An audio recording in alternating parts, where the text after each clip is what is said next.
Game resumed. Welcome back to the round of 8 for the Collegiate Star League. It is currently Western Ontario going up against the University of Utah.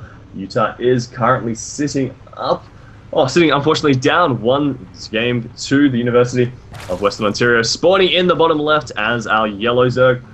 For Utah, it is going to be Gut. His opponent, the top right Zerg, green, known as Ojesty. And I'm joined by none other than Cheesehead Logic, all the way from Empire TV. Well, I think he's been drowned by a small cat. But there we go, we're back. Don't Steel Series products, you know, awesome mics, man. That's what happens, man, when you eat a burrito and you got greasy fingers and you just can't hit the unmute button. I'm just trying to thumb over and it just doesn't want to work for me. Unfortunately, yeah, no, not part of Empire at the moment. We've had a little bit of a fallout.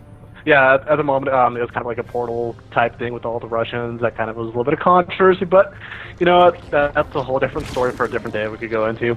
Yeah, this is going to be fun. I mean, I'm seeing Double right now, both Zergs, GMs, everybody of course knows Osagy, former It's Ghostly player, now playing for Quantic and Western Ontario, is definitely their leader, their front runner, their best player, no doubt about it. And again, seeing a ZVZ, this should be very, very fun. Now, I do have to ask, what do you think with the metagame and how it is? What are we going to see in this game?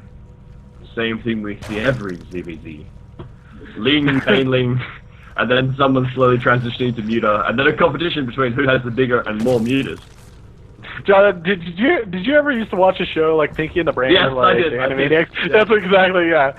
Hey, Brain, what are we going to do tomorrow? The same thing we always do. Ling Bane Muta, you know? Yeah, we're going to take over the world. That's exactly what... I mean, it's not the sale, it's just that it's so good, and if you don't do it, you get kind of owned.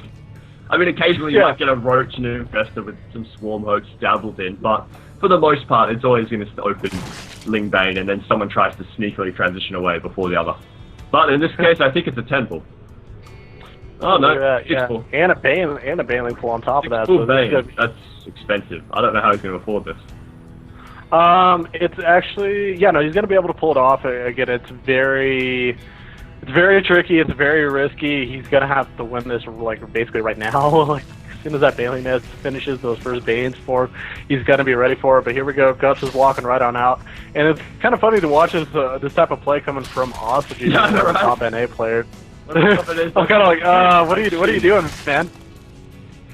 Well, at this point, Guts was actually just going to let them go by.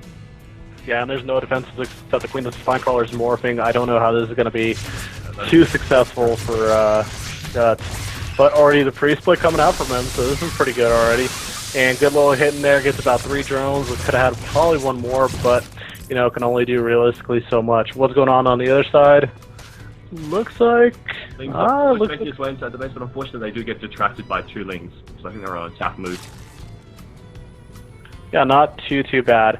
And there's still a few Lings. There's about 5 Lings and a couple more heading, or 1 more heading across the map. Or 2 more. Nope, they're going to go back and defend. This is just so rough right now for Osagy, man. I think he really wished this could have been a little bit of a better attack. Well, and now his economy is very weak. And he's going to have to make miracles happen basically with these Banelings, or he's going to lose. Oh my god, this is actually going to be a shocker that Osagy could maybe lose this game. Oh, waste 1 Baneling for 1 Ling. So careful. Those Banelings are really all that stands between this game. Another Baneling lost. I can't see Ojesty coming back from this, unfortunately. Yeah, no, with 2 Queens right there, there's no way for him capable of doing any damage now. Speed is finished up for Guts, and he's just going to be able to run around everything. GG go from Osagy. As soon as he sees his speed, he's like, oh crap. Oh, not good at all. Wow, man, how the mighty have fallen, and how quick was that game?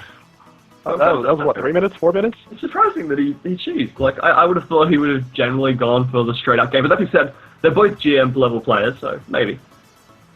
Well, Osagy overall has a good ZVZ from what I remember. I mean, his only losses from last season were to Suppy, and I mean, hey, it's Suppy, so you can't say much about that. And it was a really close game as well.